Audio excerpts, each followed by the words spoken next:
Damn right. Let's clap it up. Let's clap it up. Damn right. Damn right. All right. Shalom to Israel. Shalom. Yahweh Bahashim Yahushai Barakatham to the brothers. Yahweh Shamar Alatham Bahashim Yahushai to the sisters.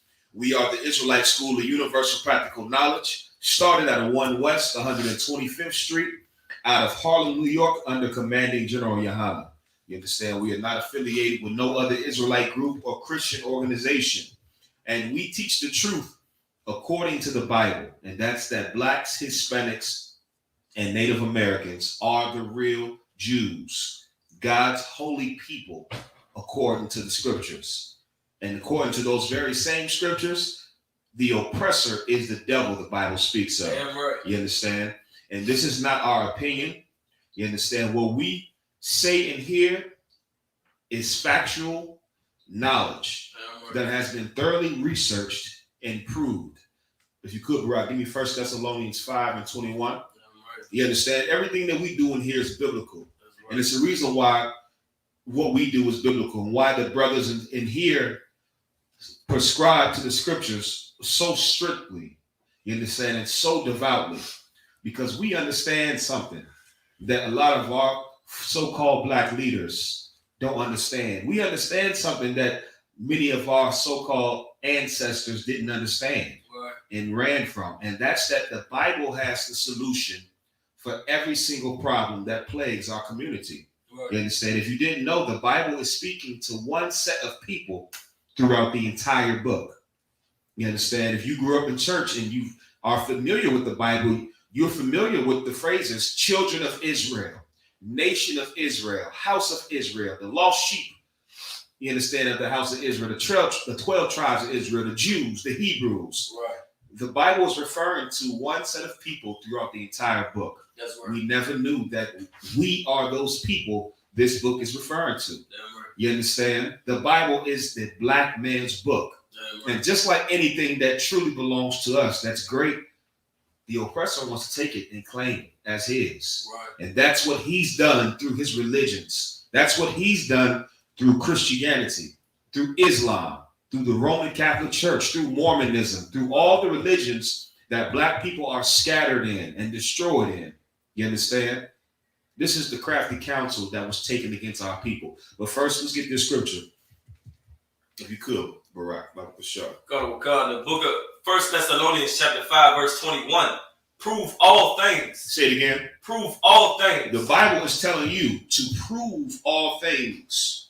You understand? This is one of my favorite scriptures because Christians have a funny way of whenever you bring it up in scriptures and they make a claim about the Bible, well, God loves everybody. What does the Lord say? Prove all things.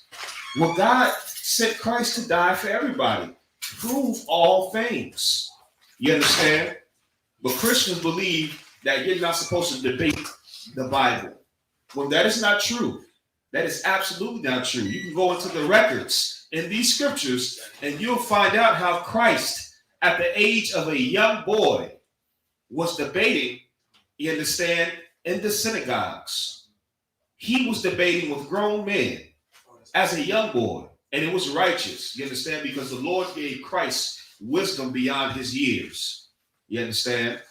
And that same wisdom that the Lord gave Christ, in which what led him to live a life so perfectly, is the wisdom that the brothers in this school now have.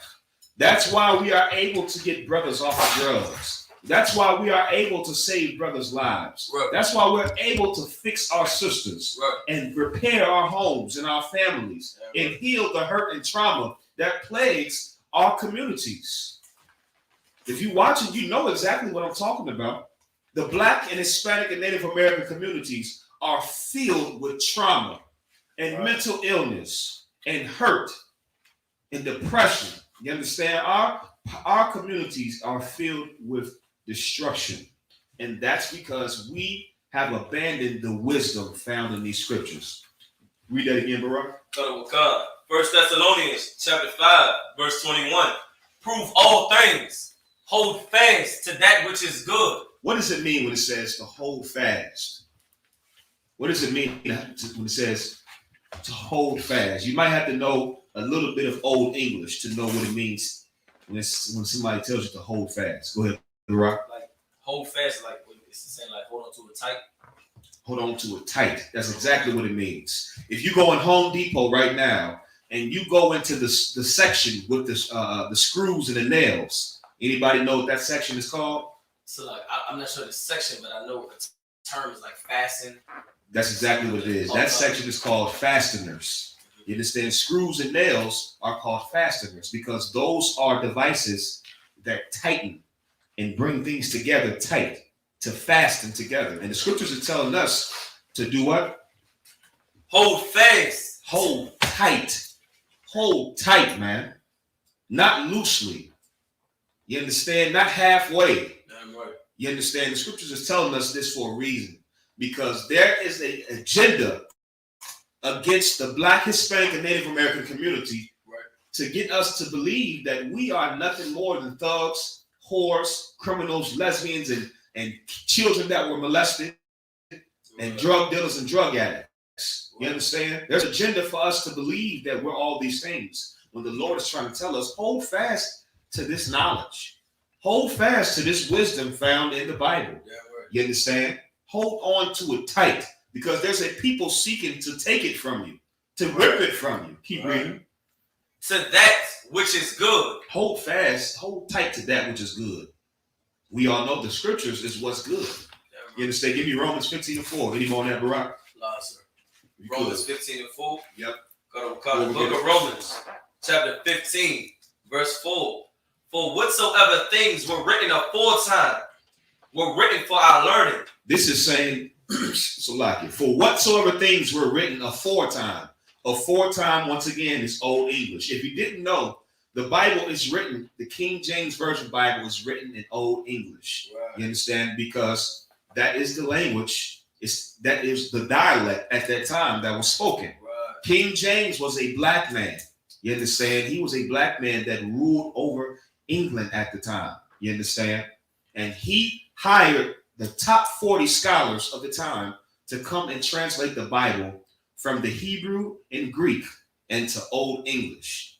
You understand? Prior to the Bible being widespread, only the priests knew how to read. And they would read in the Latin and Domine and Domine and all that garbage in the Catholic Church they still do today. And you know what they would do? They would lie to all the parishioners. They would lie to everybody in the church because nobody can read it anyway. So now you taking what these priests are saying at face value. Does that sound strange or unfamiliar? They doing it today in the Christian church. And you know what's so sad? We can read now. We can absolutely read, and we still let some pimp get up in the pulpit and read to us from a book and then tell us lies. You understand? Like, that's what's so disgusting about religion. It has made our people absolutely idiotic. You understand? It has made our people just weak in this place. But the Bible says the things that were written aforetime, meaning before time, keep reading. Were written for our learning.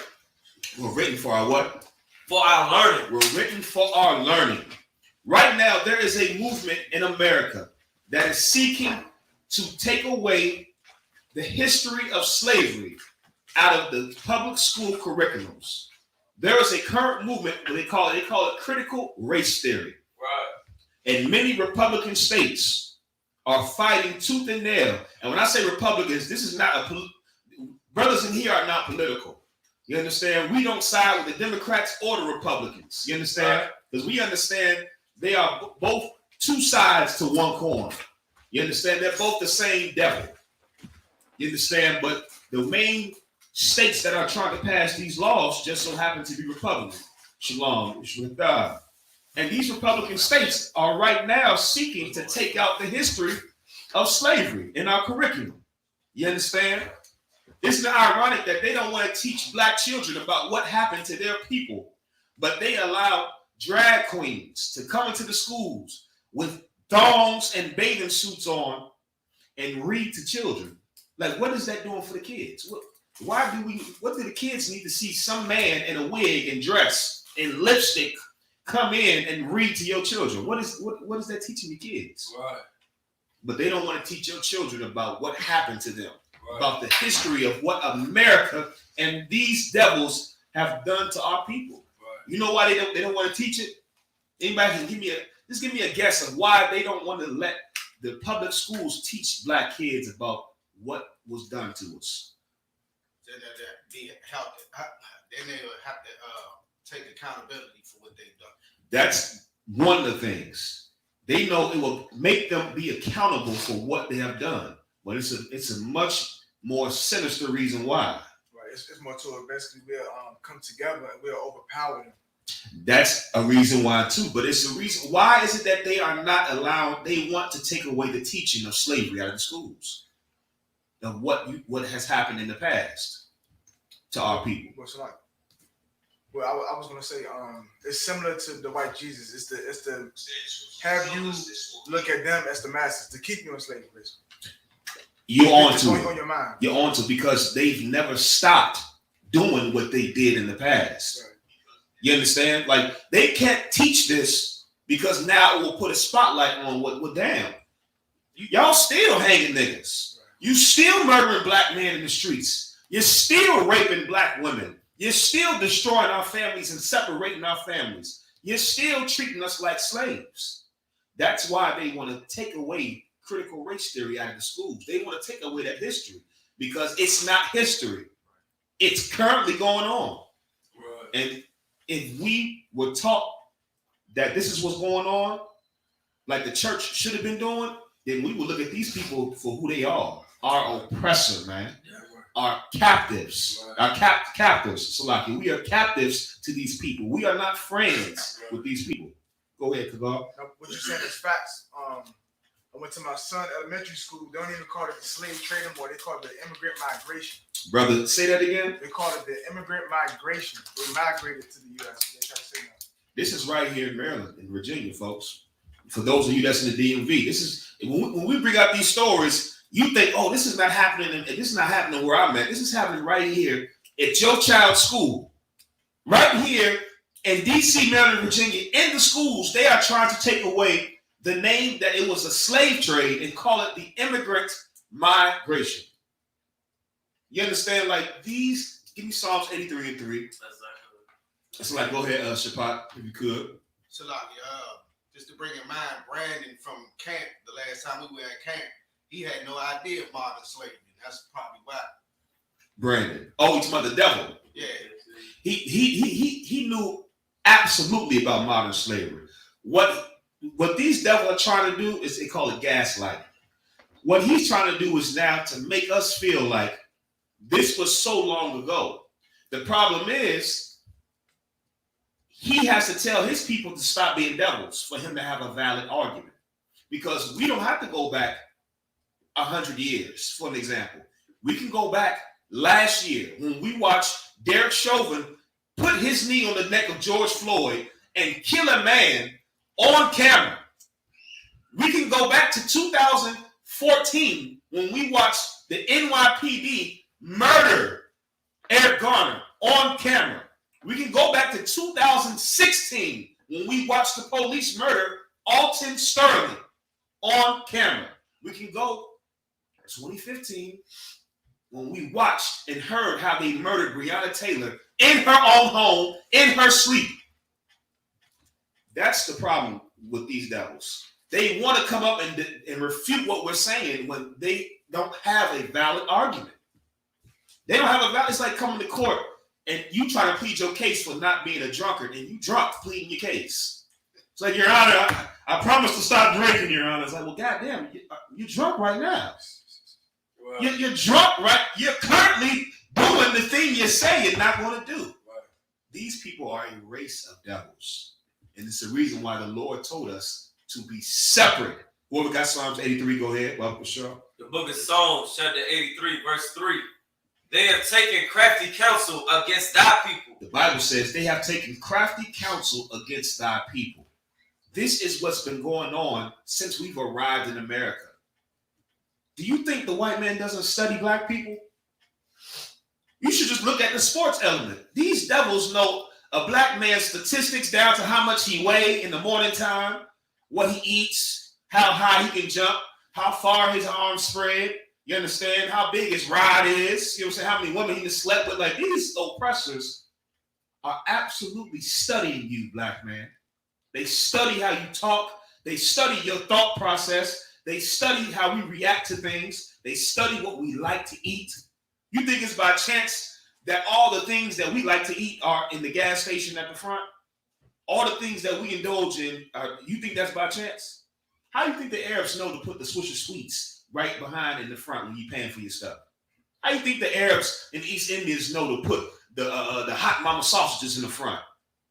How do you think they know to put the things that we like in the front? Because America and the oppressor has spent so much time and resources in studying you, because everything revolves around what we do.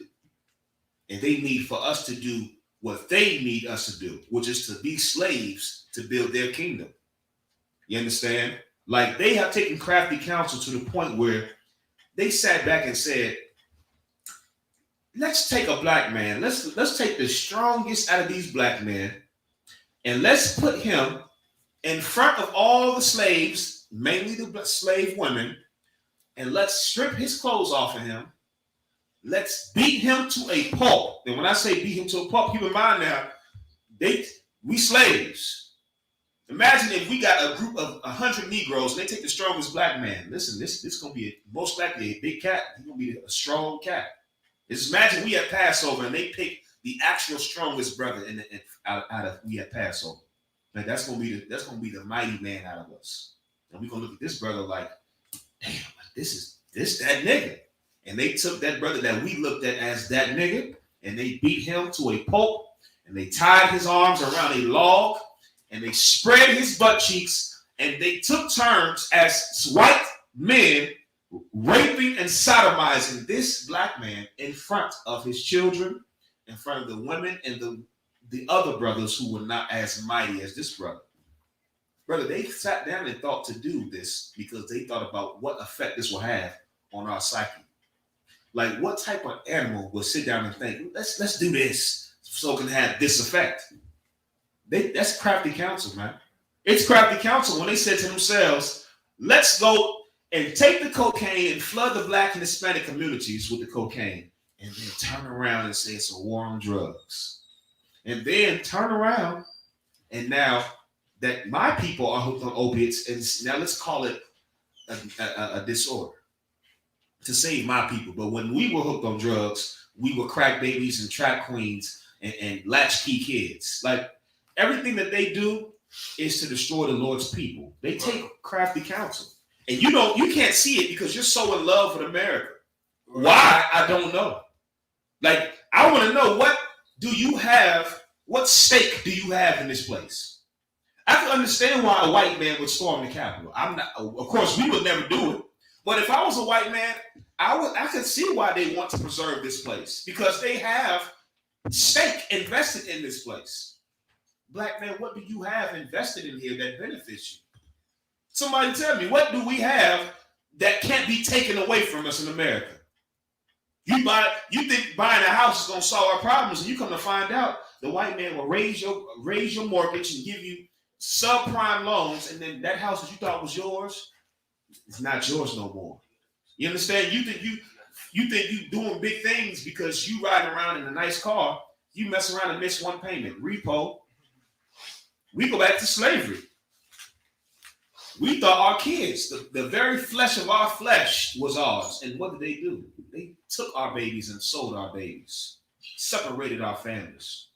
We have no stake in America. And it's about time we learn to separate. You understand? Where we at? Psalms 83:3. Keep reading, Bubba. Show. Come. I'm stopping the top. Psalms 83, verse 3. They have taken crafty counsel against thy people and consulted against thy hidden ones. They have said, come, and let us cut them off for being a nation. This is what their chief desire is. Come, let us cut them off from being a nation, man. This is what they said. This is what they say to themselves when they go behind closed doors in these government think tanks. When they made the idea to establish private funded prisons.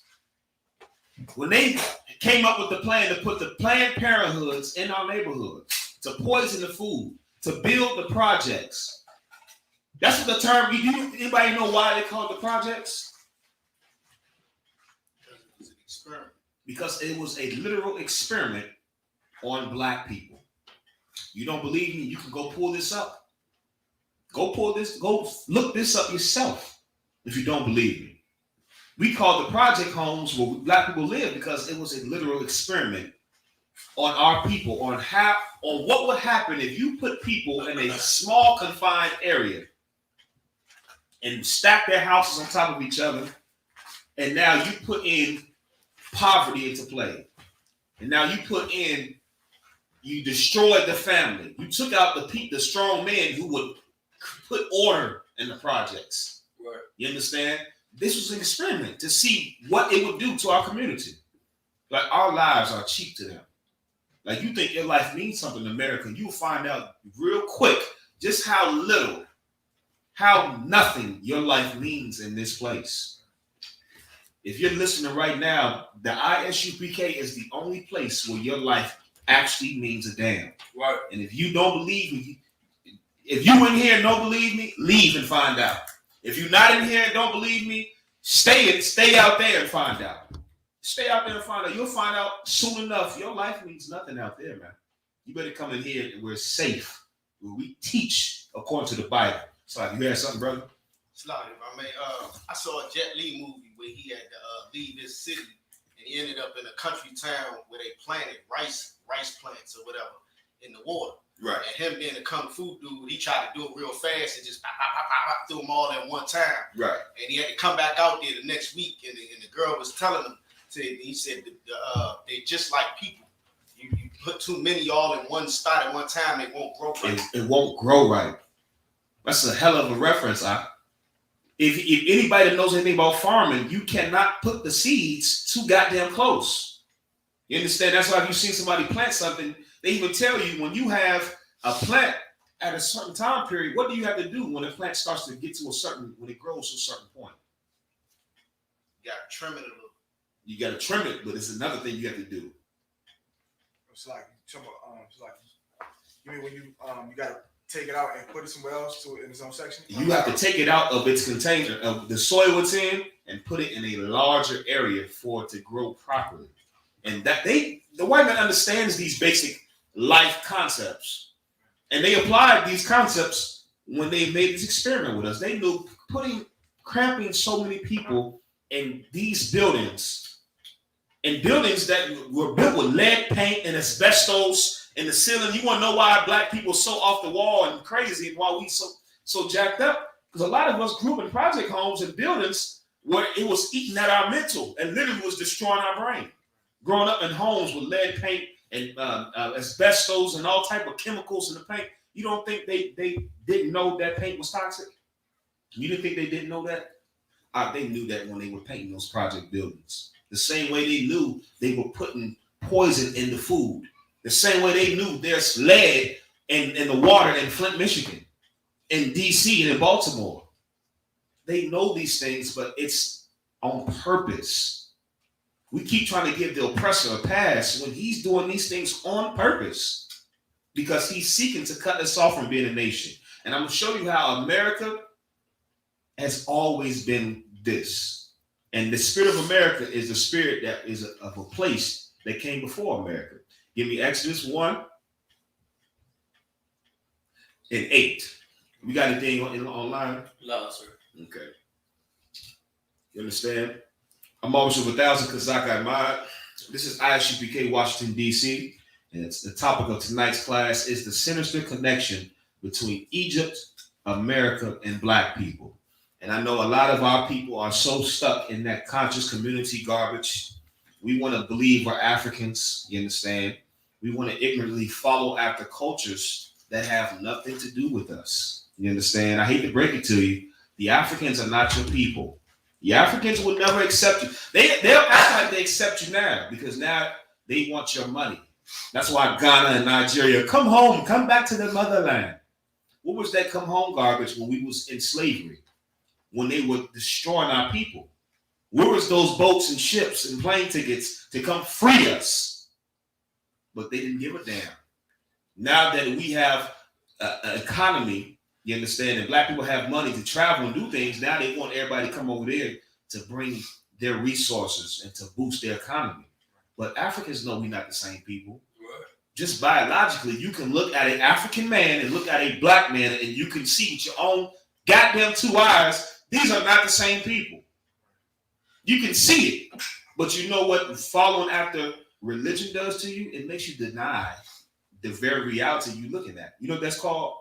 Delusion. That's literally the definition of delusion. To be in an alternate reality. And that's what the Christian church is. Delusion. Give me strong delusion, right? Dr. Shaw. Go ahead, Kagar. Now, I wanted to say something I noticed. I might be wrong. You can correct me if I'm wrong, but it has something to do with our tribes. Mm-hmm. Like Benjamites and the Haitians, I never see them affiliate themselves with Africans. It's always Judah. Nah, that's false completely. And it's so false that I'll break it down for you. Jamaicans and Haitians will rather associate themselves with Africans before they associate themselves with us, right. Judites. Right. And I know this for a fact. Okay. The same way most Judites would rather call themselves African before they say, I'm just a descendant of the slaves that came over here. Nobody wants to be a nigga. Everybody wants the what's the word I'm looking for? The glitz and the glam that comes with being a so-called Negro, but nobody wants to be a nigga when it comes down to it. Even the people that are the niggas. That's why you ask any black person, what's your nationality? Where are you from? Very often you hear niggas just say, oh, I'm black. You know what I'm saying? Just recently you started hearing more black people just say, I'm just black. I'm just this. But who knew what everybody was saying in the early 2000s and 90s? What did you always say? Oh, I'm mixed. I'm mixed with Cherokee. This and that. We got to be exotic. We got to be something just not straight nigga, because it's a shame to be a so-called nigga. And that's because we don't know that the niggas are God's chosen people. If you knew that God loved niggas and only niggas, and he sent a nigga, you understand, by the name of Christ to save the niggas, then you would love to be a nigga. So that's a lot of niggas for a lot of you out there, but that's just what it is. Right. That's just what it is. I'm telling you, I used to want to be white in the world because I seen my life as a black boy, and I seen my life compared to my white friends, and I said, this is hell. Like, how the hell they living like this? We the same, we both boys, you understand? We living in the same city, you understand? We in the same classes, but for some reason, he eats steak when he go home and I eat bologna sandwiches. For some reason, his clothes is always fresh and clean and pressed, and then we got what we got. We got hand-me-downs. You understand? For some reason, he got both of his parents, and all we know is mama. For some reason, the police don't stop him and his boys, but we walking home and the police stopping us. Like, as kids, we knew something was different here. Something is not right. And you know what that creates in black people? From little kids, it makes you not want to be who you are. That's why the oppressor does what he does to us. Right. To make you ashamed to be a nigga. When if you only knew who when the time's gonna come where this, I ain't gonna say this, but your blood, who you are through your blood, is going to be your saving grace. Right. The time is gonna come. Y'all gonna hate the fact that we was right. Y'all gonna hate the fact that these niggas was right. You better be proud to be black. Go ahead, brother. I just want to go on record saying that I always knew we were better than everybody and everything, and I always wanted to be a nigga. Get a brother a hand. Get a brother a hand. That's what's up. You the far and few of us that was in the world. It's the reason why them sisters go and get that blonde Brazilian bundles. It's the reason why sisters go bankrupt trying to get them that 24-inch blonde hair with green and blue contacts, looking stupid. Right. You understand? It's the reason why brothers trim their beards and shave their beards and cut their hair and talk the way they talk and dress the way they dress, because the majority of us are ashamed to be who we are. You understand? Let's get that. Go ahead, Barack. 2 Thessalonians chapter 2, verse 11. And for this cause, God shall send them strong delusion, that they should believe a lie. The Bible says, for this cause, the Lord shall send us a strong delusion, that we shall believe a lie. First of all, what is the lie that black people believe? Give me some lies that black people believe today. Like that Yahweh is white. That Christ is white. What's another one?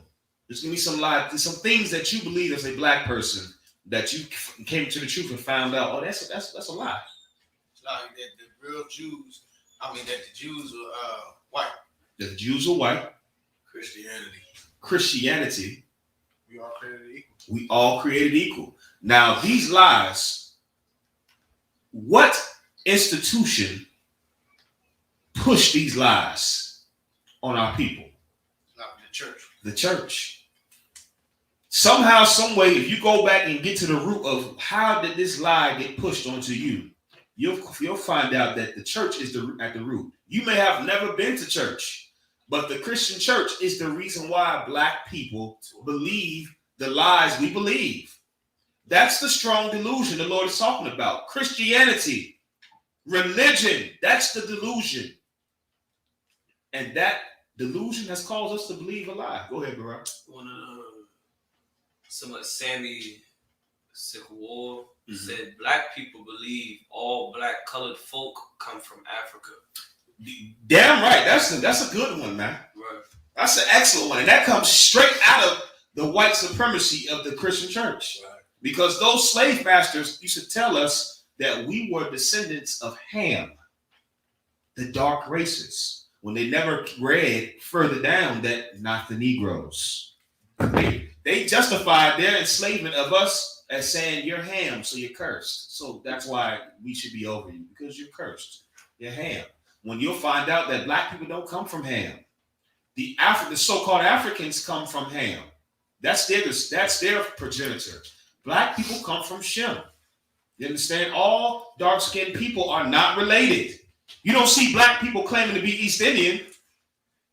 You understand? Why we don't claim to be East Indian? You know there are black people in East India too. You understand? We were in slavery in East India too. But how come we not claiming to be East Indian?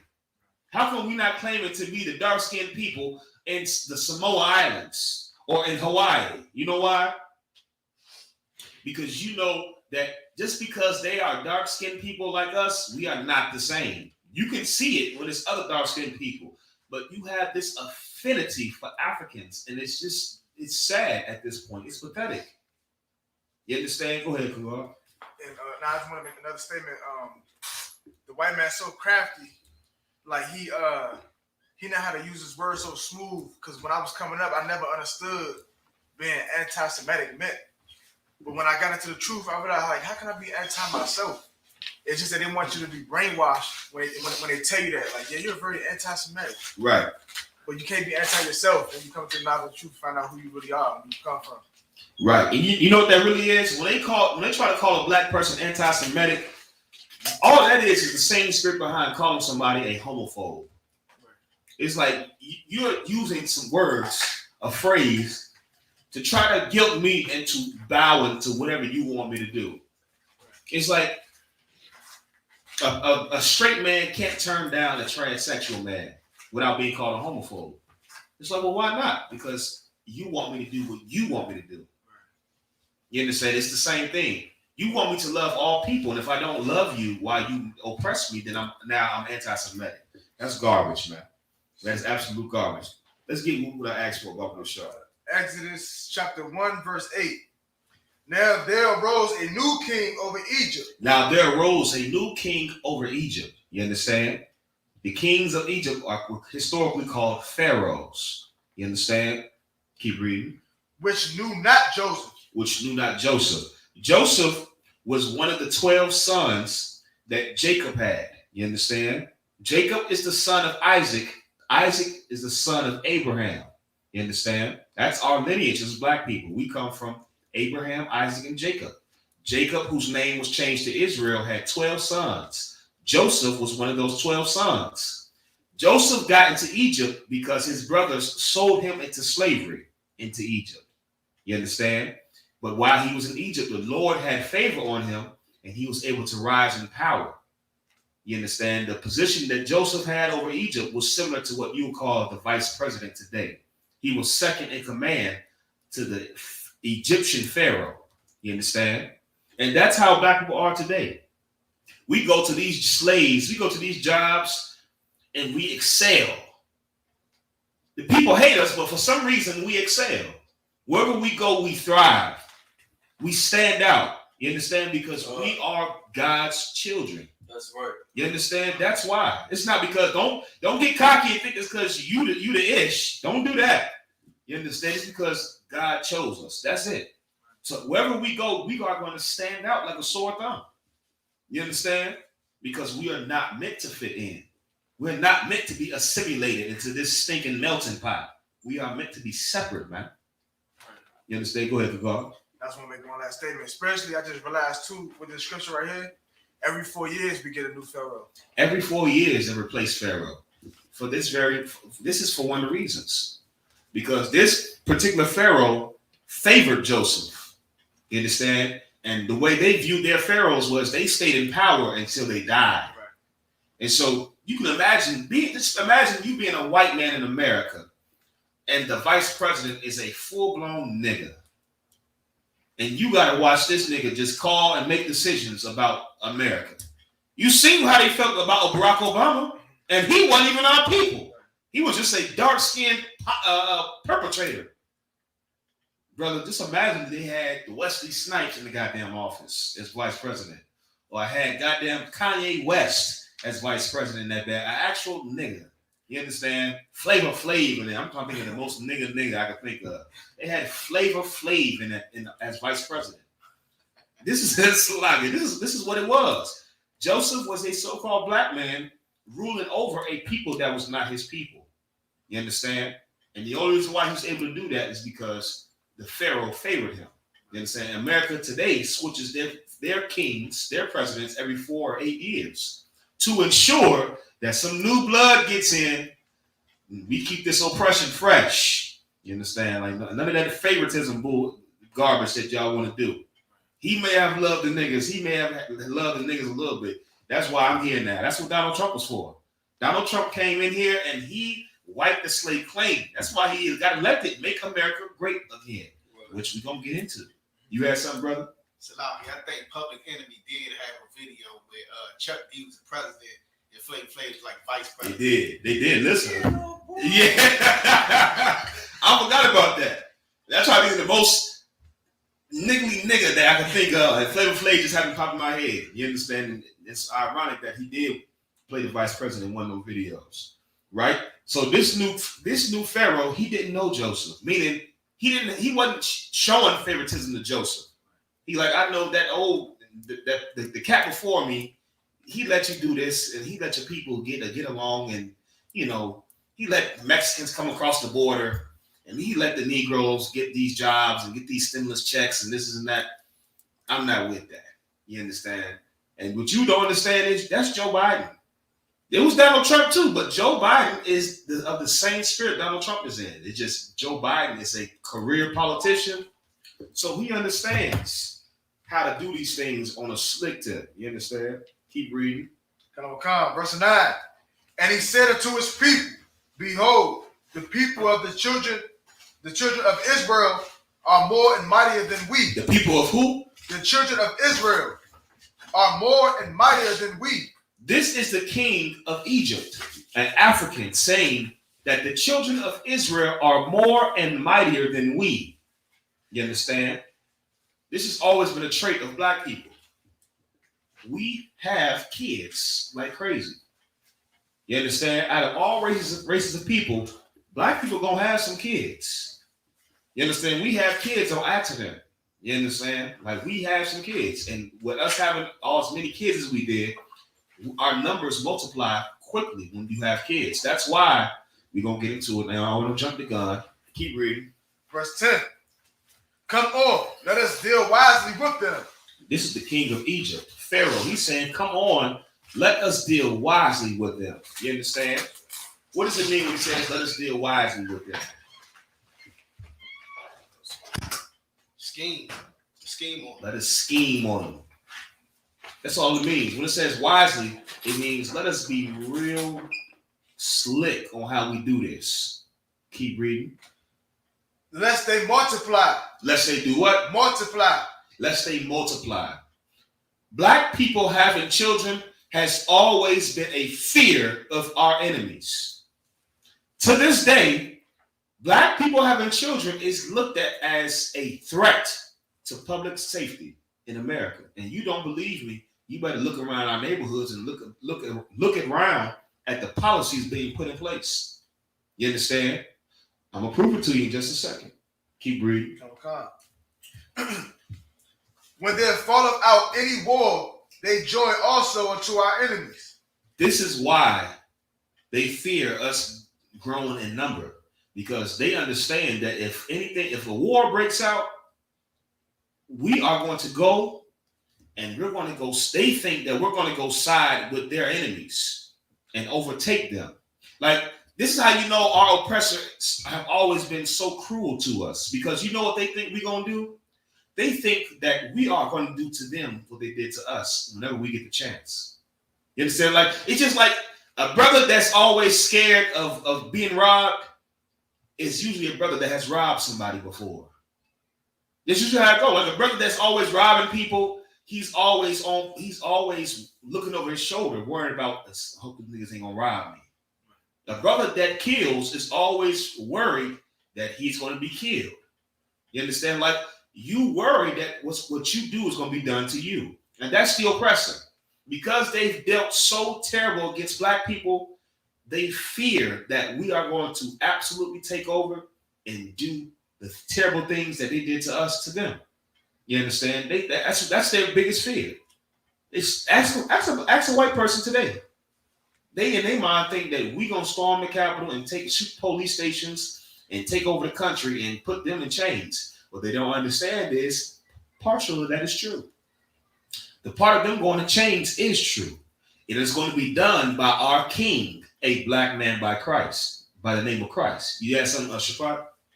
Yeah, Shalom. Yeah, they got the right to feel that way, because as a kid, I always felt like no white boy can beat me, and everybody I knew always felt like that. Even if it wasn't 100% true, just only 98. But right. I always felt like can't a white boy in the earth beat me. And you should feel like that. But the problem is they've been beating us. Oh, okay. They've been beating us because they know that we can beat them. And so they have executed this crafty counsel, you understand, against our people to ensure that we don't multiply, or if we do multiply, we're put in control. We're going to keep reading. Keep reading the scripture. Okay. And fight against us, and so get them out of their land. Verse 11. Therefore, they did set over the taskmasters to afflict them. Read that part again. Verse 11. Therefore, they did set over them taskmasters to afflict them. Give me the definition of taskmaster. I'm going to show you how Egypt is America. I want the actual definition, but for sure. I know we know it in here, but I wanted the actual definition of what it says a taskmaster is. If you know what a taskmaster is, type it in the chat. But we're going to get the actual definition. Let me show you something. Egypt is America. What we are suffering in America is a reincarnation. You understand? It's a reboot of what we suffered before. Go ahead, Trooper. Taskmaster, a person who imposes a harsh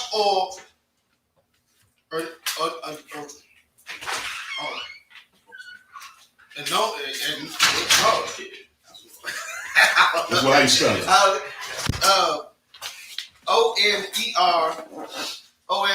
ONEROUS. Enormous. Yeah, onerous, enormous. Workload on someone. That's what a taskmaster is. Somebody who imposes a heavy burden, a workload on somebody. When we were in slavery, what do we call the people that put a heavy workload and burden on our people here in America. What did we call those people? What title did we give them? The people that gave us, that put on us a heavy burden and workload.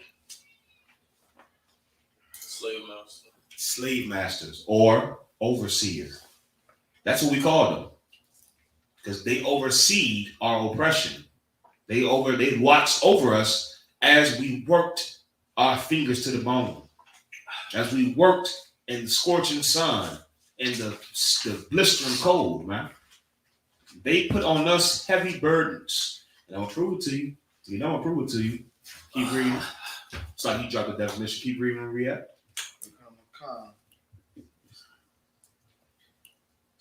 Verse 11. Therefore they did set over them taskmasters to afflict them with their burdens. To afflict them with their burdens. I'm gonna bring up this book right here and show you something. If you a person that likes to read, or you like to go ahead and get a good collection of books, this is one of the books I advise you to get. You understand? Especially now that they're trying to erase slavery from history altogether, you might want to start getting these type of books, because as a prophet, I'm trying to tell you, these type of books either gonna be super expensive or you're not. It's gonna be illegal at one point to trade these books. You understand? This book is called River of Blood. You understand? River of Blood, American Slavery from the People Who Lived It.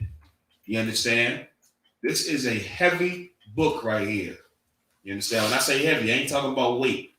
I'm talking about this book. When you read it, you'll really get to understand and get a perspective on what it exactly is we're dealing with when it comes to our lives in America and the people that oppress us. We're going to read a couple excerpts out of here. Get me.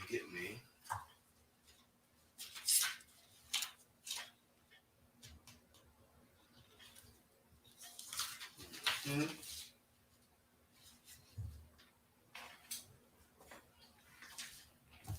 1 second. Find the page. Go ahead, brother. So to go back, I had the definition of that word. Onerous. Yeah. Onerous, involving an amount of effort and difficulty that's oppressively burdensome. That's what these taskmasters did to our people in Egypt, in the same way these overseers did to our people. Read page 83. Now, this book is important because these are actual interviews and a first-hand or second-hand accounts, you understand, from former slaves or children of the slaves. Our people in America. Now, keep in mind now, this is not ancient history. This is no more than 200 years ago. We're talking about 1800s right now. This book was compiled in the early 1900s. Go ahead, read that, Come. The slaves would work in the fields was woke up for light with a horn. It's like you read nice and loud about the show. The slaves would work in the fields was woke up for light with a horn and worked till dark. The slaves that worked in the field worked. When it says for light, this is they writing how the brothers are speaking, right. Meaning before the light. Meaning there's a time of the day where it's dark. There's 2 times of the day when it's dark, and that's early morning and late night. Brother, they worked our people from darkness to darkness. They woke us up with a horn. Before it even got light outside. Keep reading. Come. And then there was the stock to tend the. Then there was the stock to tend and cloth to weave. The overseer come round. The who? Overseer. The who? Overseer. Okay, keep reading. Come round at 9 o'clock to see if all is in the bed, and then go back to his own house. When us known he's sound asleep, we slip out and run around sometimes. They lock the young men up in the house at night, and on Sunday to keep them from running around. We slip off and have prayer, but during low, the white folks known it. And sometimes hymns, legend songs, low, like when we's working. It was our way of praying to be free, but white folks didn't know it. We read about right here about how the overseers would go and wake up our people early morning in the darkness and put our hands to work. And we worked. It's not like today. Like we picture slavery with a limited mindset because we don't understand working unlimited hours, working for nothing. We don't really understand that. We understand slavery. Minimum wage is slavery. Working 12 hours and 16 hours and have to work doubles, that's slavery. But brother, we really can't wrap our mind around working until somebody says it's over with. For free. Brother, this is what they did to our people. Woke us up before it was light in the morning, and we didn't go to sleep until the work was finished. You understand? Some slave masters had specific times they wanted to try to end the work because it helped them keep the slaves under control. You understand? Because it was dangerous to them to be, if you was a white man that had a lot of male slaves, it's dangerous to have all these men, these black men now, in the nighttime outside. Just think about that. You got all these strong men that's out here working in these fields, and now it's the nighttime coming. That's a security threat. You understand? They can run away or they can do all type of things. So some slave masters got smart and said, let us put a cap on the time that we let these slaves out in the field. Some slave masters didn't give a damn. Majority of them didn't. And they worked this from darkness to darkness. Now read the scripture we was just at.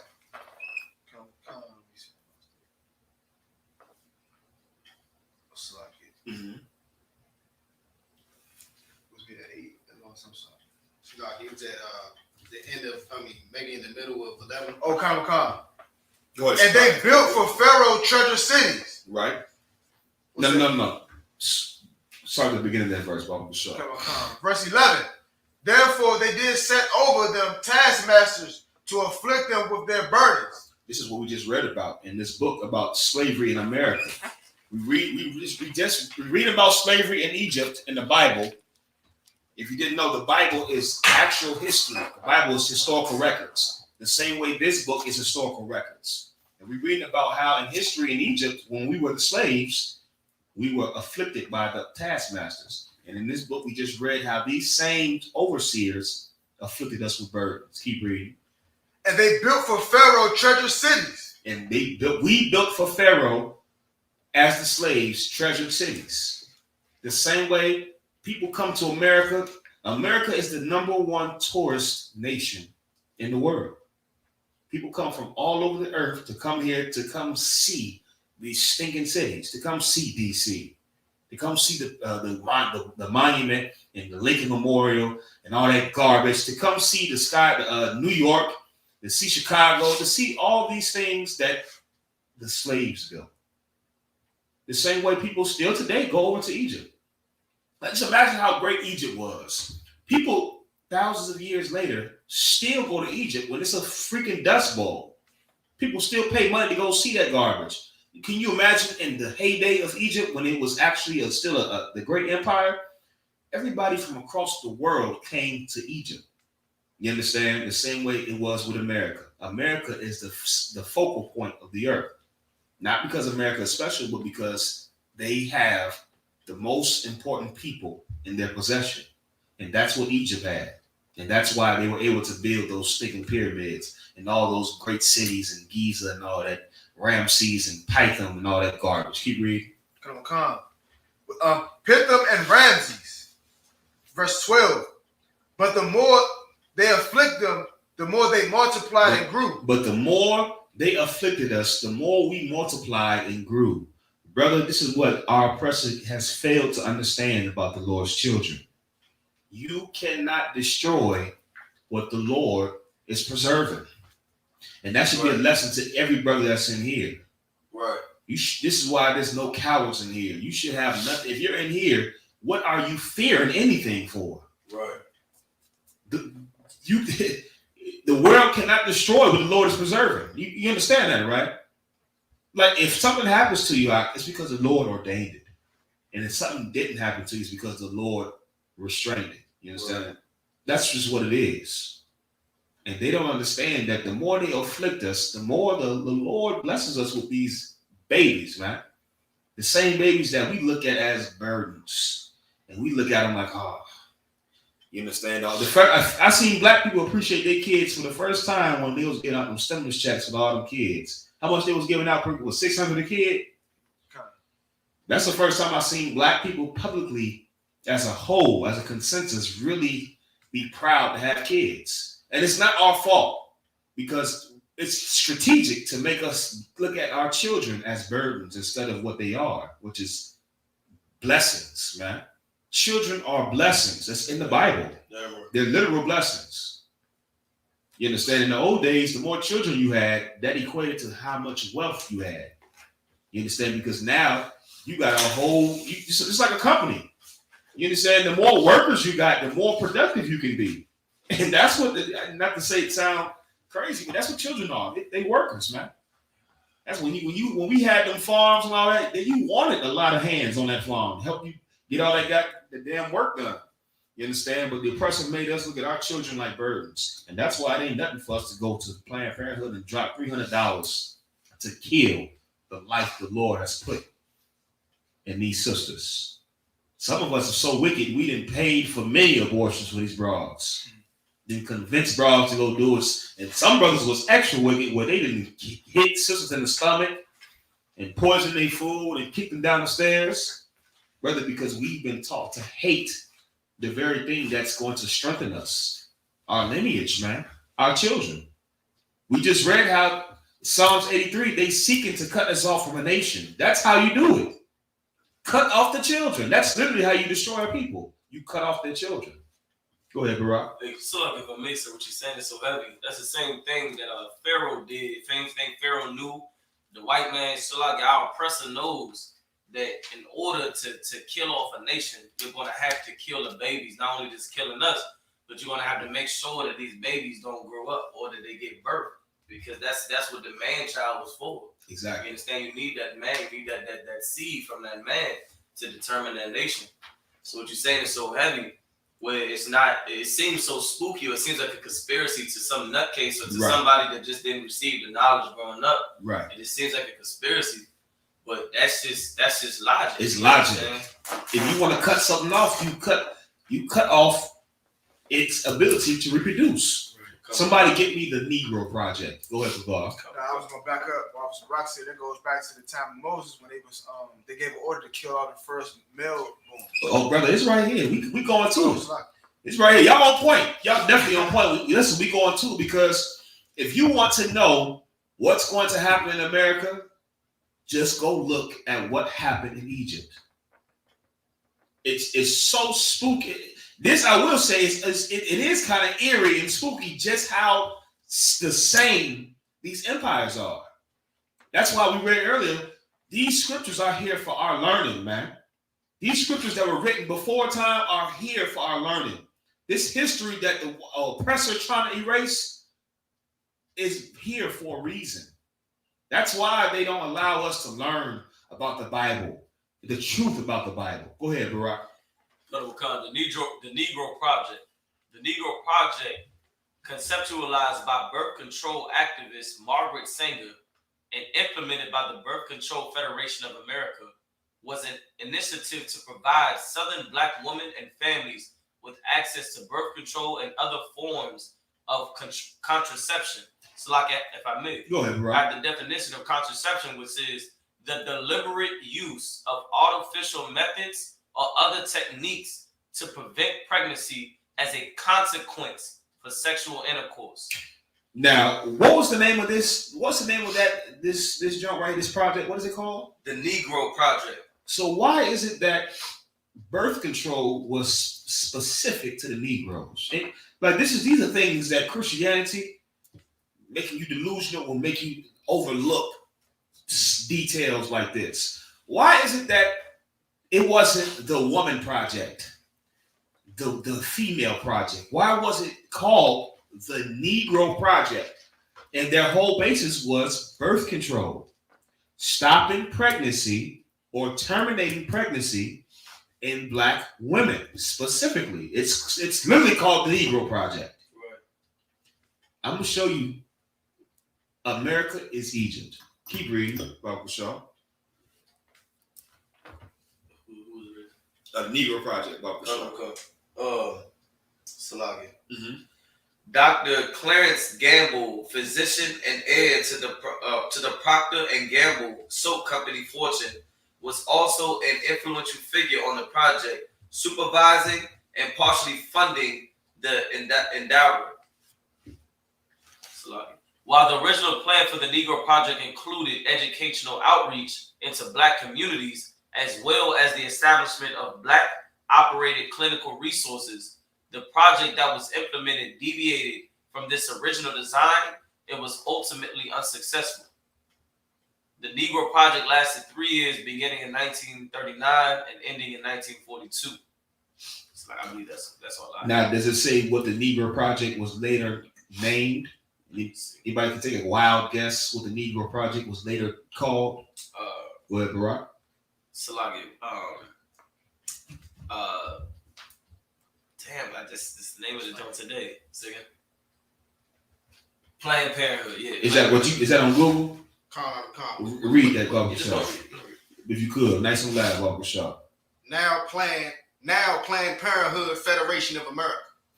Read before that to let people know how it got to it.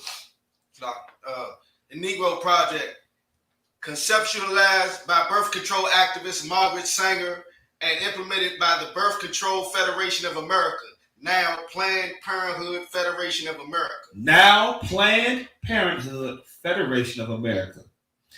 Brother, do you understand that what they tell our sisters is really health care and women health care, brother, is a strategic attack to murder your goddamn babies. The beginning of Planned Parenthood was targeted to stop niggas from having kids. That was the whole purpose. It wasn't to give you services and education and all that garbage they try to lie to you and sweeten it up to now.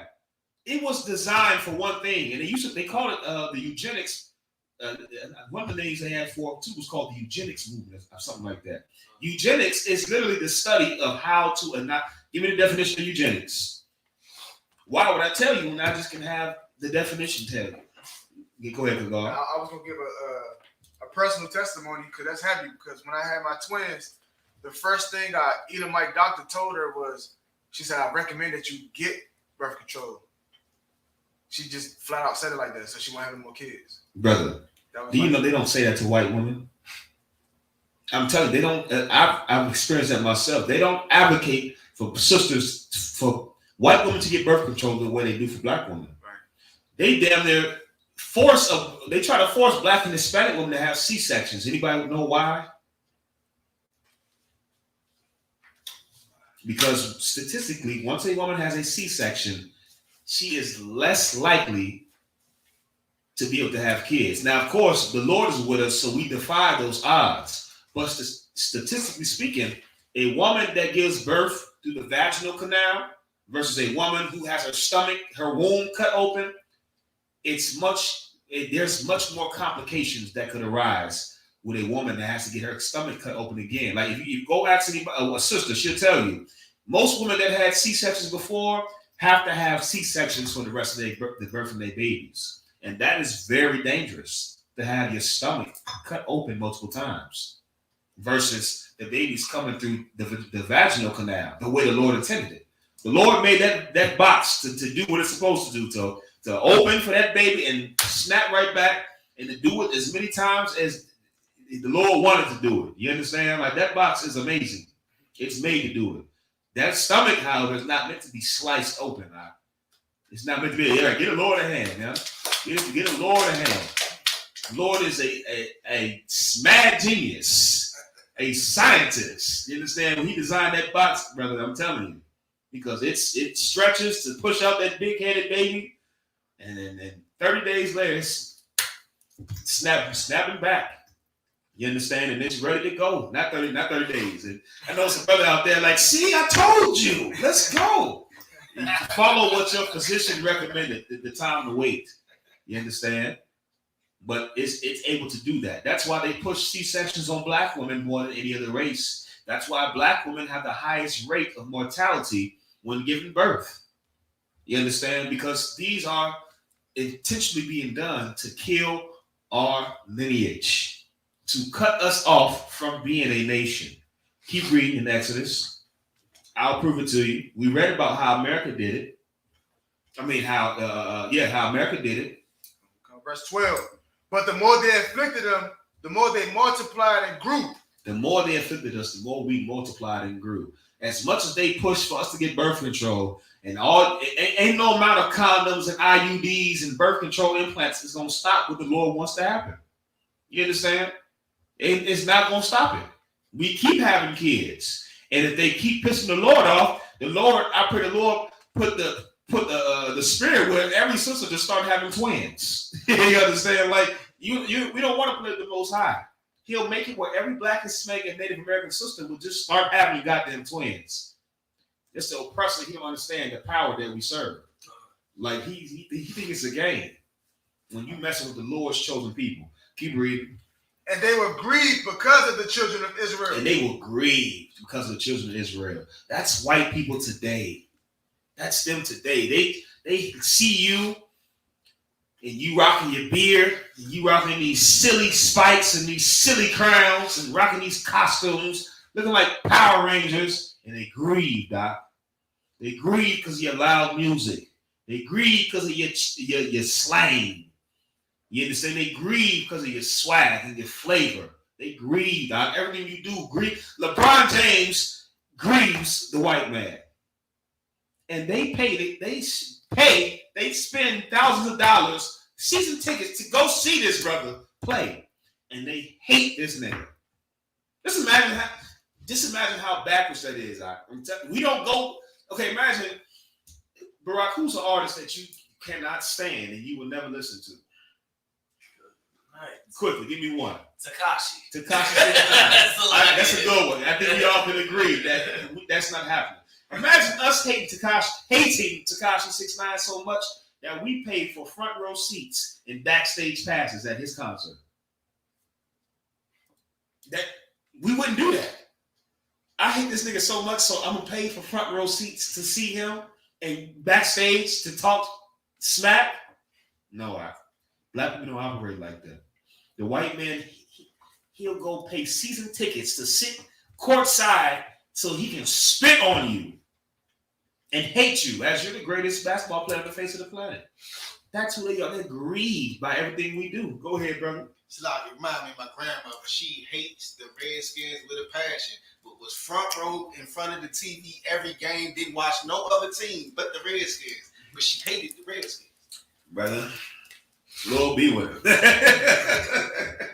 When it comes to those sports, that shit, it brings out something else. It brings out certain things and people. I didn't see it. I didn't see all families get the shooting over the damn sports. You understand? No, Detroit Lions, no, Chicago Bears. Okay, so now we shooting our blood now because of sports. That's a whole other topic because I can go into that. General YAHANNA broke it down very eloquently last night. But the world, everything we do grieves these people. No matter how great you are, you're going to piss off the white man. You understand? That's why I like Kwame Brown so much. Because it's like, man, to hell with what they talking about. Who cares? I got paid my money, and y'all the reason why I got paid. Thank you. You understand? Like, thank you. Thanks for that. Thanks for all the season tickets you bought just to boo, dummy. Thanks for buying my jersey just to burn it, dummy. You understand? They're grieved. Everything we do grieves America. Even when you try to blend in, this is what's so heavy for you Christians. The oppressor sees you Christians and he can't stand you pork-eating, shrimp-sucking, crab leg-hucking Christians. He can't stand you Christians. Right. And you think being more like him is going to get love. Well, he can't stand you because he can't even respect you. The oppressor can't stand us, but listen, they kiss our goddamn boots with all the hatred in their heart. They kiss these goddamn boots. Damn right. They don't kiss your boots, Christians. Right. They not only can they not stand you, they don't respect you. You understand? Everything we do grieves these people. You might as well just be who you are and embrace your culture. If you're gonna be hated, it's like you got a broad. Imagine you go and you buy this broad an expensive necklace, and the broad she don't like it. She talking smack about it. It's like, well, damn, I could have kept my little funky $500 and just been happy and just have you talk smack anyways. You know, like I might as well do what I want to do in the first place, and that's what Black people should realize. We should be who we always should be, because we're gonna be hated regardless. You're gonna try to join their society, they're gonna hate you. Breonna Taylor was an EMT for the city of Louisville. She worked for the goddamn government, saving lives. It didn't mean nothing to these devils. It meant absolutely nothing. Both and John played the organ in the church, shaved his beard. Go look at that picture of that brother, man. He was everything America wants Black men to be. Gentle, clean cut, singing and dancing, gainfully employed, had white friends. Look at the pictures of his friends. America didn't give a damn about that. Don't look at everything that they tell us they want us to be. It doesn't mean anything, man. They hate us. Go ahead, brother. Salaki, the property all around where Breonna Taylor lived at was being bought up by investors, and they pretty much wanted everybody else off of that, away from that property. They wanted to buy them over, and they wouldn't leave. That was kind of like an eviction. I heard about that. You understand? They still didn't respect Breonna Taylor's service, though. Okay. It's like this sister is working for you, Mr. White Man. She's saving lives. I'm pretty sure she's not just saving nigga lives. She's saving devil lives, too. You understand? And probably more devil lives, because Black people don't really call the police or the ambulance unless we absolutely have to. You understand? Like, that's who we are as a people. The white man, he'll call the police for a broken toenail. You understand? Like, because this is who this for. Go ahead, Khalil. Right. I don't know if y'all saw it, but recently it hasn't been on media too much, but certain platforms, they had fired a Black doctor because he didn't save a white man's life. I don't know if you heard of that. It was in the Say it one more time. It was two Black doctors to be exact, one female, one male. They fired both of them because they couldn't save Edomite's life. You see the difference? Like, brother, our lives are meant to be of service to them. Don't get it twisted. You thinking you at that slave and you equal and you get some power. And they love me here. Nigga, as long as you keep serving them, they gonna act like they love you. The moment you are no longer of service, they gonna find out that you just another nappy-headed nigga in their eyes. Right. I'm telling you why. That's why I tell brothers, listen, man, work your slave, but that is not your life. This is your life, right? This is your job. Especially sisters, black women, they got this bag where in their mind, they slave is their life. You see it all the time. You go to a slave, you see some black woman that's just so invested and dedicated to that goddamn slave. I'm like, I know she ain't got no man. You just can tell, like she here all the time. She can't possibly have a man because ain't too many brothers gonna let his woman be here 16 hours out the goddamn day, every damn day. Like, come on. But the sisters believe this is their life. Our lives are bigger than serving the oppressor. Keep reading in Exodus. Come on, verse 13. And the Egyptians made the children of Israel to serve with rigor. To serve with what? Rigor. Keep reading. Verse 14. And they made their lives bitter in hard bondage, in mortar, and in brick, and in all manner of service in the field. And their service, wherein they made them serve, was with rigor. Stop right there.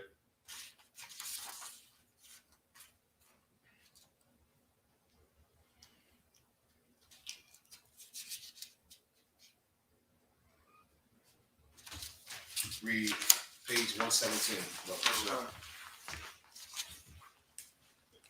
Yeah, with these books, I be at the slave reading these books.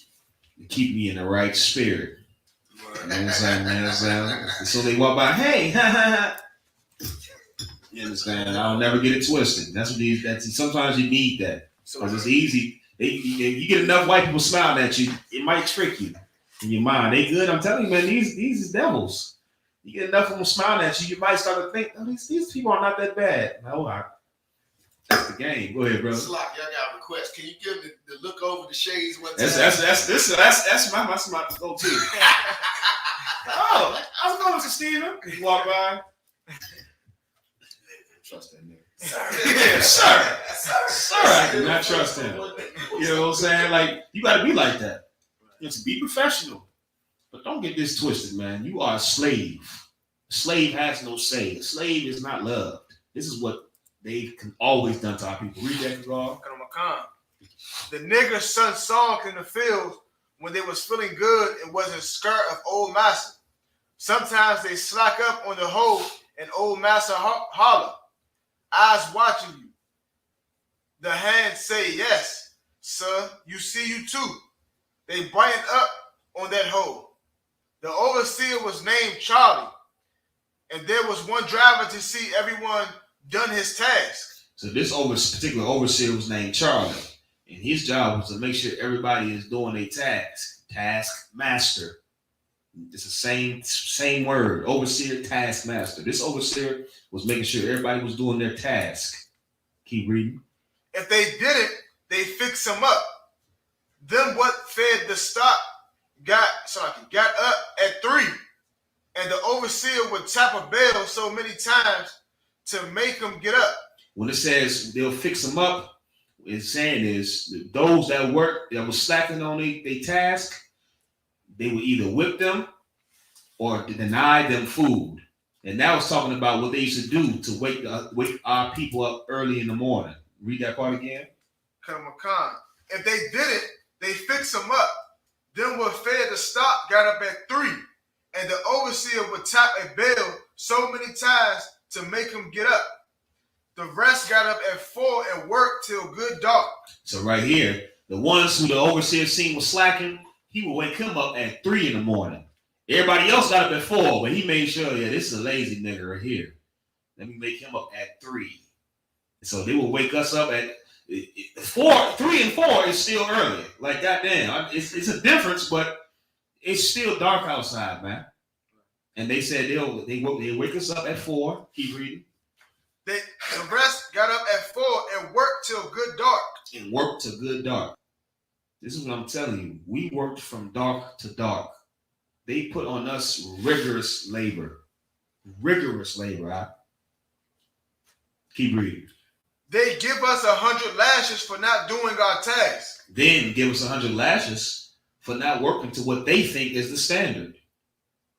Like, this is what they did to us in Egypt.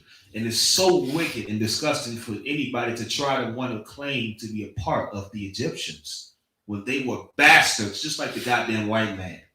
If you love the Egyptians, you love the white man. Because the Egyptians are the white man in spirit. Keep reading. Come. The overseer put 5 men on you, 1 on each hand, one on each foot, and 1 to hold your head down to the ground. You couldn't do anything but wiggle. So get this visual right here. As they beat you, this is what they would do. They'll take your own brothers and sisters, and they'll have one brother grab your arm, one arm, grab your arm, the other leg, and they have you spread out. What they call it, spread eagle. And you lay down flat on the ground, and they have another brother push your head into the earth, into the ground. And the slave master would whip you as you stretched all the way out, and your head is in the ground. Keep reading. Come. The blood will fly forth. They was through with you. That was it? Come. Keep reading back in Exodus, Bible show. If you got it, Shapak, go ahead, Bible show. Exodus chapter 1, verse 14. And they made their lives bitter with hard bondage, in mortar and in brick, and in all manner of service in the field. And their service, wherein they made them serve, was with rigor. Verse 15. And the king of Egypt spake to the Hebrews' midwives, of which the name of the one was Shapar, and the name of the other was Pua. So now what's happening now? They trying to make sure that they can keep us under control. And they did that by making us work hard labor. But what they realized is the more that they oppressed us with this hard labor, making us work double shifts, making the minimum wage so goddamn low that you can barely afford a goddamn room or apartment, man. Like, so many black people are living with other people because we can't afford to live nowhere else. Like, this is our reality. Every time I go to Norfolk, I used to go to Norfolk all the time, and that blew my mind. Like, so many sisters, I'm trying to holler at sisters and everything, you know, put time with the mat down. And it's just like, I gotta go to my next, what time you get off? Oh, I gotta go to my next job after this. And they were serious. So many of our people have to work 2-3 jobs just to make it, man. What do you have time? You don't have time to live. Your life is literally that of servitude. That's a slave's life. You just don't get the beatings no more. That's it. But that's a slave's life where you going from slavery to slavery and you barely have enough to make it. We live in poverty, man. We live in poverty, but don't let the glitz and glam and make you be fooled in this place. You understand? This Pharaoh noticed that they couldn't destroy us by putting that oppression on us. It wasn't destroying us enough. So now he went to 2 sisters, 2 Hebrew midwives, and this is what he told them. Keep reading. Verse 16, and he said, when ye do the office of a midwife to the Hebrew women, and see them upon the stools, if it be a son, then ye shall kill him. This is what the African Pharaoh, the Egyptians are Africans. This is what this African king, this Pharaoh, said to these sisters. When you doing your job as a midwife, when you delivering these babies to these other fellow black women, when you delivering black women's babies and you see that the baby is a boy, kill the boy. This wasn't a suggestion. I hope you understand that. This was a decree, an absolute decree that went out in the land. It was legal to murder black babies. And right now in America, what are they fighting for? What's a hot topic right now in America? If you follow politics and listen to talk radio, abortion, the abortion rights, the legalization of abortion, and who commits the majority? Who commits the majority of abortions? Black, Hispanic, Native American women. It's legal to murder black children the way it was legal to murder black children in Egypt. You understand? Keep reading. But if it be a daughter, then she shall live. Verse 17. But the midwives feared God and did not as the king of Egypt commanded them, but saved the men children alive. Verse 18. And the king of Egypt called for the midwives and said unto them, why have ye done this thing? And have saved the men children alive. Verse 19. And the midwives said unto Pharaoh, because the Hebrew women are not as the Egyptian women, for they are lively. This is for you conscious community cats that want to be Egyptian, want to be African. Black women are better than African women in every single way. Hispanic and Native American women are better than African women in every single way. The same way Black, Hispanic, and Native American men are better than African men in every single way. Period. That's just what it is. You understand? And the moment we can get that through our heads and be proud of it, you wouldn't seek to be African or take on that fake culture that you think is African culture. You understand? Like, we got to wake up and smell the coffee, man. America is Egypt.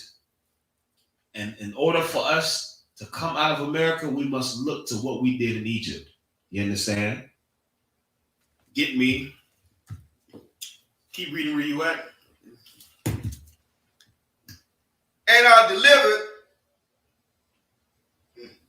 ere the midwives come in onto them. I might got a typo. And are delivered ere the midwives come unto them. Verse 20. Therefore God dealt with the midwives, and the people multiplied and waxed very mighty. Verse 21. And it came to pass, because the midwives feared God, that he made them houses. This is what is going to have to happen. We have to fear God in order for us to prosper. Not just in the number of our people, but the condition of our people. These two sisters feared God, you understand, and they didn't respect the oppressor and what he was demanding of them. You're going to go in life, you're going to go to that slave, and you're going to go and go out through your day, and there's going to be demands requested from you that if you love the Lord and you love your people, you are not going to be able to fulfill. You understand? That's just the reality of it. You don't think you're going to be tested and tried? Like, brother, everything about this place is meant to make you sin against God. You know what I'm talking about. It's going to be demands, actually slavery, or going to the store. It's going to be demands requested of you that if you love your people and if you love your God, you will absolutely not fulfill. And us standing strong and doing that is how we are able to rule over these people and them not rule over us. You had something, brother? Or become a sellout. Say it again. Or become a sellout. What you mean? He said you're going to be asked to do things that are against your people. If you do them, you will sellout. That's exactly what it is. That's why you are not to fulfill those demands. Because fulfilling those demands, okay, if those sisters would have did it, they would have been the ultimate sellouts. Like, you killing your own people, literally. Ain't that what the brother said on New Jack Swing? New Jack said it right before he killed Nino. You're killing your own people. Oh, God. You understand? He shot him. He knew that brother knew this nigga is a sellout. This nigga not for us. He has to go. Go ahead. I just watched that yesterday, and he called him every time an idolater. Right. He's what he called him. He knew. He was like, yeah, this cat is a sellout. You understand? Don't be a sellout, man. Stand for your people and your God and serve your God, man. Egypt is America, and they both are going to fall. You don't believe me? You better read about Egypt and how Egypt, and look at Egypt now. Nobody would have ever thought Egypt would be what it is today. Egypt is a dust bowl. Right. You understand? I ought to take a 4-wheeler over there and just ride through the sand dunes. That's what it's all is good for. Everybody going to the pyramids. I want to see where's all the dunes at. I want to ride to the dunes. Egypt is a damn sand bowl. You understand? And America, in just a second, is going to be a lake of fire. You understand? America is going to be destroyed by thermonuclear warfare for you, black man. God is going to bring the earth into destruction for you, Hispanic man, Native American Indian man. God is going to make these devils and these heathens kill each other and go to war against each other for the sake of his people. Don't put your love in America, man. The same way if you put love in Egypt, you was destroyed in Egypt, man. With that, we're going to pass the class over to Trooper Kagar.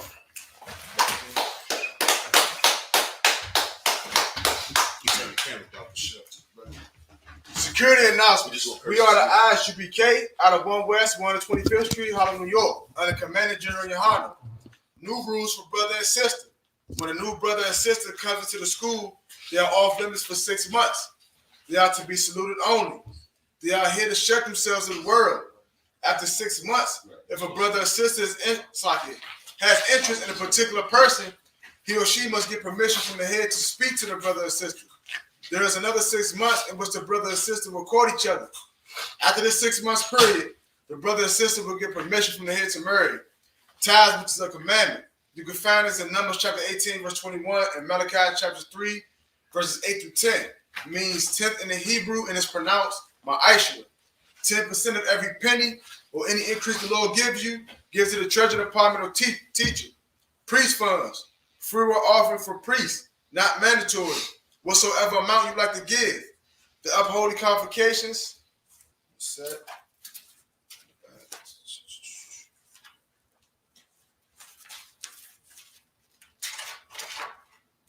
It's in the back. What do you got? It's now. I got it. Feast of First Fruits starts after Sabbath. Unleavened bread sundown, Sunday, May 2nd, 2021. Count 50 days. Celebrate the 50 days, Sunday, June 20th, 2021. Start before sundown. You can find this in Leviticus chapter 23, verses 10 through 22. TITHES right. The upcoming cookouts for the I.S.U.P.K. Chicago, July 21st to the 25th. New York, it's August 19th to the 21st. Texas cookouts, October 7th through the 10th.